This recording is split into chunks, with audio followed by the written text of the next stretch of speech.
एक भी तो माइनॉरिटी है।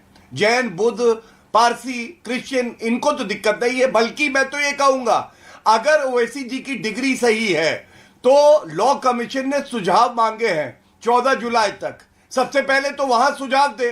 टीवी पे आके बाइट देना बड़ा आसान है, संविधान पढ़ना उन्हें मुश्किल लगता है, सुझाव देना मुश्किल लगता है। और अंत करूंगा एक बात कह के, समय की पाबंदी है, समय की पाबंदी है। ओके, आपने अपनी बात रखा। ओके, मैं रिजवान अहमद की बात करता हूं। रिजवान अहमद, बड़ा पॉइंट ये है, क्या आपको लगता है कंफ्यूजन कौन फैला रहा है और डिल्यूजन कौन फैला रहा है? रिजवान अहमद जी, शुक्रिया अमीश भाई। जय हिंद, वंदे मातरम। देखिए, जब यूसीसी आएगा तो मुसलमान को, सिख को, ईसाई को, हिंदू को, किसी भी ट्राइब को, बौद्ध को, सबको बोलने का अधिकार है। मैं मानता हूं इस बात का। लेकिन खुदा के वास्ते मुसलमान सारी माइनॉरिटी के प्रवक्ता ना बने। भैया अपनी बात करो। सिख क्या करेगा, ईसाई क्या करेगा, ट्राइब क्या करेगा, दलित क्या करेगा, जैन क्या करेगा, वो तुम उन पर छोड़ो। उनके पास प्रवक्ता हैं, वो अपनी अपनी बात रख लेंगे। सिर्फ बात करते हैं मुसलमान की।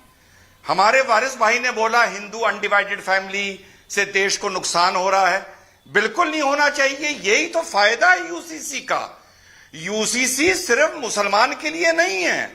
यूसीसी इसलिए है कि अगर कहीं और भी किसी का कोई अनैतिक लाभ हो रहा है जो समाज और देश के खिलाफ है, वो सारी चीजें एक प्लेटफॉर्म पर आएंगी भाई। तो अगर कोई हिंदू लॉ की वजह से कोई नुकसान हो रहा है, वो भी ठीक होगा। पर आप बात सिर्फ इस्लाम की करो, मुसलमान की करो। इस्लाम क्या है? हमारा आर्टिकल 29 हमें इजाजत देता है ईमान की, अल्लाह एक है, रोजे की, जक़ात की, फितरे की, हज पे जाने की, टोपी लगाने की, अपने हिसाब से निकाह करने की। बात खत्म हो गई। इसको कौन डिस्टर्ब कर रहा है? कोई डिस्टर्ब नहीं कर रहा है। हां, कुछ ऐसी चीजें होंगी जो सारी चीजें एक प्लेटफॉर्म पर आ जाएंगी। उससे इस्लाम कैसे खतरे में आ जाएगा? इस्लाम तभी खतरे में आएगा जब यूसीसी ये कहेगा कि वारिस पठान को, शादाब चौहान को, रिजवान अहमद को नमाज छोड़ के अब ब्रह्मा, विष्णु, महेश को सजदा करना होगा। तब तो इस्लाम खतरे में आएगा। जब तक हमारे ऊपर ऐसी शर्त नहीं लग रही है तो मेरे हिसाब से तो इस्लाम खतरे में है नहीं। ठीक है, बात खत्म हो गई। ठीक है। शदाब, क्या आपको लगता है कि यूसीसी को धार्मिक चश्मे से देखना गलत होगा और इसी वजह से आज प्रधानमंत्री ने बोला कि इसको लेकर जो कंफ्यूजन फैलाने का कोशिश हो रहा है, भ्रम फैलाने का कोशिश हो रहा है, दैट इज रॉन्ग? नहीं, ये तो बड़े अजीब बात है कि प्रधानमंत्री जी कह रहे हैं कि कंफ्यूजन, यानी कि शादाब चौहान, वारिस पठान, असदुद्दीन ओवैसी कंफ्यूजन पैदा कर देंगे। और बीजेपी क्लेम करती है उनके पास 10 करोड़ कार्यकर्ता है, वो लोग सच्चाई नहीं बता पाएंगे। प्रधानमंत्री के पास सारे जरिए हैं अपनी बात को कहने के। भड़काया जा रहा है या 3 लोगों का मुकाबला भड़काया जा रहा है, पार्टी नहीं कर सकती। दूसरी बात यह कि आर्टिकल 25 और 29 से बढ़कर के 44 नहीं हो सकता गौरव भाई। और यह बात मैं आपको स्पष्ट कर रहा हूं कि जिस दिन यूसीसी आएगा, यूनिफॉर्मिटी भारत के डीएनए में नहीं है। हमारे पास ऑलरेडी आईपीसी है, सीआरपीसी है, कोई डिस्क्रिमिनेशन नहीं है। और लेकिन जब बात सिविल राइट्स की आएगी, जहां बात पर्सनल लॉज की आएगी, क्रिश्चियंस के अलग हैं, आदिवासियों के अलग हैं, दलितों के अलग हैं। अगर आप भारत के रिचुअल्स को खत्म करेंगे, भारत की आइडेंटिटी को खत्म करने का प्रयास करेंगे तो उसका नुकसान होगा। दुनिया की ताकत नहीं कर सकती। और अगर कोई भी व्यक्ति कोई ऐसा कानून सरकार लेकर आएगी जो आर्टिकल 25 को वायलेट करेगा, फंडामेंटल राइट को वायलेट करेगा, तो कैसे करेगा? आप सोच रहे हैं, जैसे आप कह रहे थे कि जैसे आप कह रहे थे नागरिकता चली जाएगी, गई क्या नागरिकता तो वही की वही है सबकी। ये आप सोच रहे हैं, यही तो झूठ है, यही तो आडंबर है। Okay, Gaurav Bhatia, reply to Shadab Chauhan, sharp reply Gaurav Bhatia. Shadab Owaisi से नरेंद्र मोदी डरते हैं, मैं क्या करूं अब? मैं उत्तर देता हूं। देखिए, ऐसा है, पहले तो पीस पार्टी का कोई सांसद है नहीं, जितनी जानकारी मेरी है। तो ये बेगानी शादी में अब्दुल्ला दीवाना वाली बात है। लोकसभा के चुनाव की बात हो रही थी, भाई साहब का कोई वजूद ही नहीं है। दूसरी बात, ये शादाब चौहान यहां बैठे हैं, भारत की आइडेंटिटी खतरे में आ जाएगी बात करते हैं। अफगानिस्तान शांत।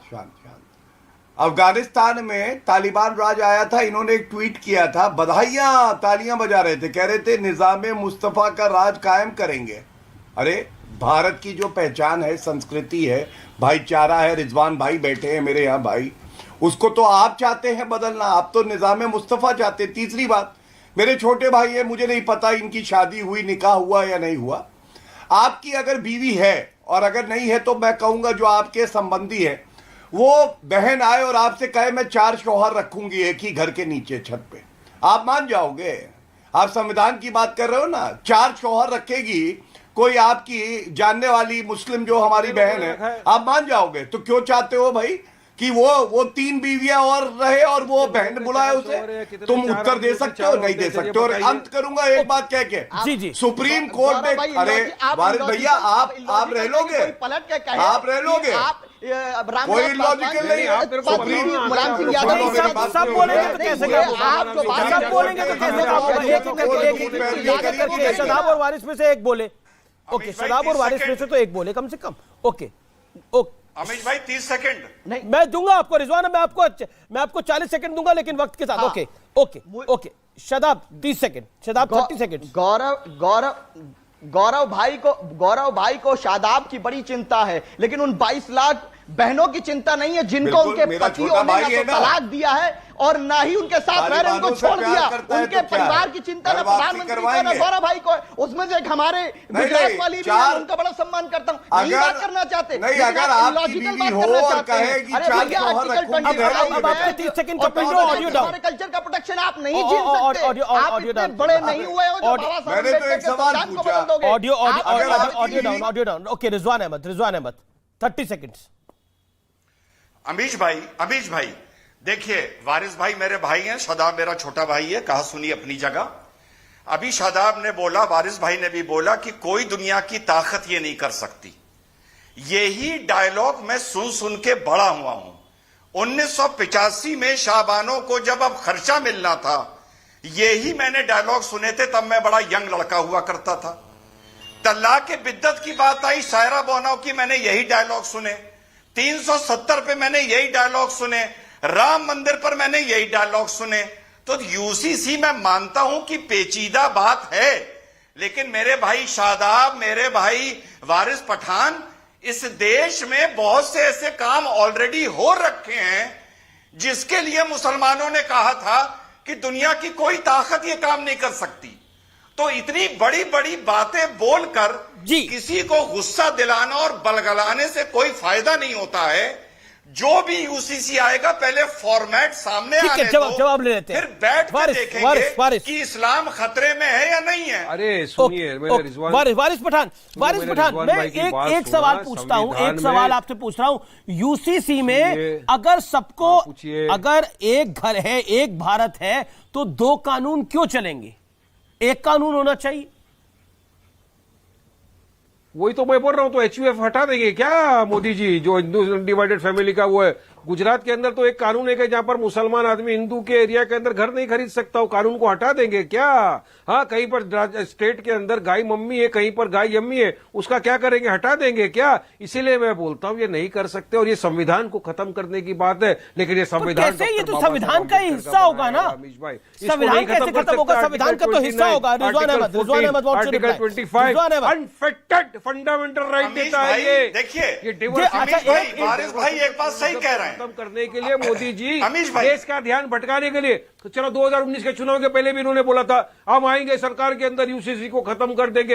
अरे नहीं कर सकते, संविधान के अंदर इसका वो नहीं है, नहीं कर सकते। संविधान निर्माता ने ये बात बोली है। एक सेकंड में इस पर आऊंगा। Okay Rizwan 10 second, Rizwan 10 second, Rizwan Ahmed audio down, Rizwan 10 second. देखिए जो अमीश भाई, जो वारिस भाई बात बोल रहे हैं वो अपनी जगह सही है, और वो फॉर्मेट आने के बाद पता चलेगा।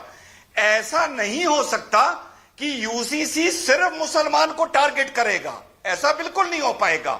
यही मैं इनको समझा रहा हूं, जिसकी जहां भी जो कमी है, अगर कोई कानून हिंदुओं के लिए भी है लेकिन आज की तारीख में वो इंप्लीमेंट होने में परेशानी है, तो यूसीसी में उसको भी तो लाया जाएगा ना। ये कौन कह रहा है कि सिर्फ शरीयत को यूसीसी में लाया जाएगा भाई? ओके, ये ओके, वारिस पठान इस बात का जवाब। और संविधान निर्माता बाबा साहब अंबेडकर भी तो चाहते थे यूसीसी हो, कॉमन सिविल कोड हो। नहीं, बाबा साहब अंबेडकर के संविधान का ही मैं उल्लेख कर रहा हूँ। आर्टिकल 14, 25, 29 बाबा साहब अंबेडकर चाहते थे कि नई यूसीसी हो कि नहीं हो, इक्वालिटी का, जो अनफेटेड सेक्युलर। सुनिए, यूसीसी लाने से सिर्फ और सिर्फ हिंदुओं का ही भला करने वाले, मुसलमानों के जितने राइट्स टाइटल है ये सबको खत्म करने की आपका प्रोपेगेंडा है। राइट दिया है मुझे, मेरा प्रैक्टिस करने का जो अधिकार दिया है वो आपको क्या मालूम है अमीश भाई? अभी आप हिंदू की चिंता कर रहे थे, अभी आप आदिवासी की चिंता कर रहे थे, अभी आप बौद्ध जैन की चिंता कर रहे थे, अब आप अपने एजेंडे पे आ गए, अब आप अपने एजेंडे पे आ गए। देखिए मुसलमानों के राइट्स खत्म हो जाएंगे, ऐसा नहीं है। किसी चीज को सरल ढंग से समझेंगे तो उसमें उतनी पेचीदगियां नहीं आपको दिखाई देंगी, लेकिन कंफ्यूजन अगर फैलाना मकसद है तो फिर, और राजनीति करना मकसद है तो फिर जायज है। लेकिन अब बात ब्लूटूथ कनेक्टिविटी की, यानी ब्लूटूथ कनेक्टिविटी वाले इस दौर की, प्रधानमंत्री मोदी के कम्युनिकेशन वाले कनेक्शन की इस वक्त आप दो तस्वीरें देख रहे हैं। एक तस्वीर तब की है जब अमेरिकी संसद में प्रधानमंत्री मोदी का संबोधन हो रहा था। वहां के लॉ मेकर्स पीएम मोदी के साथ सेल्फी लेने के लिए बेहद उतावले थे। हर कोई पीएम मोदी का ऑटोग्राफ पाना चाह रहा था। और दूसरी तस्वीर आज भोपाल की है, जहां पीएम मोदी ने बीजेपी के कार्यकर्ताओं के साथ एक संवाद किया। दोनों जगह पीएम मोदी को सुनने वाले लोग काफी एक्साइटेड दिखे और डिफरेंट भी थे।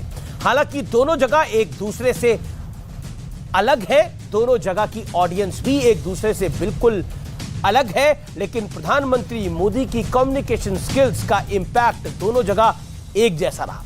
अमेरिका में जो लोग प्रधानमंत्री को सुन रहे थे और उनके सम्मान में 15 बार उन्होंने स्टैंडिंग ओवेशन दिए, 80 बार तालियों से उनके भाषण की तारीफ करी, वो भारतीय जनता पार्टी के कोई कार्यकर्ता नहीं थे, बल्कि अमेरिका के संसद सांसद थे। जबकि भोपाल में प्रधानमंत्री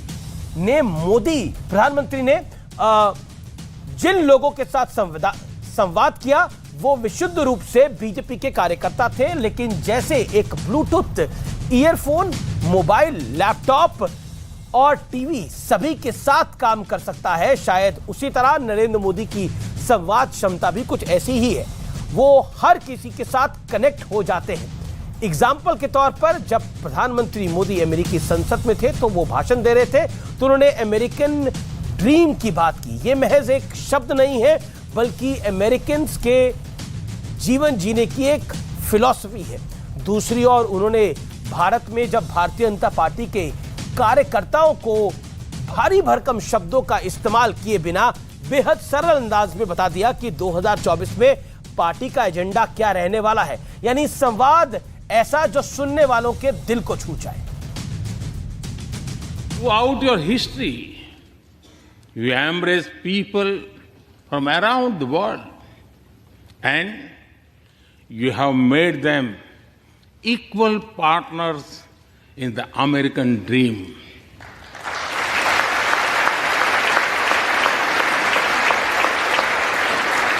अगर उनकी घोटाले की गारंटी है तो मोदी की भी एक गारंटी है।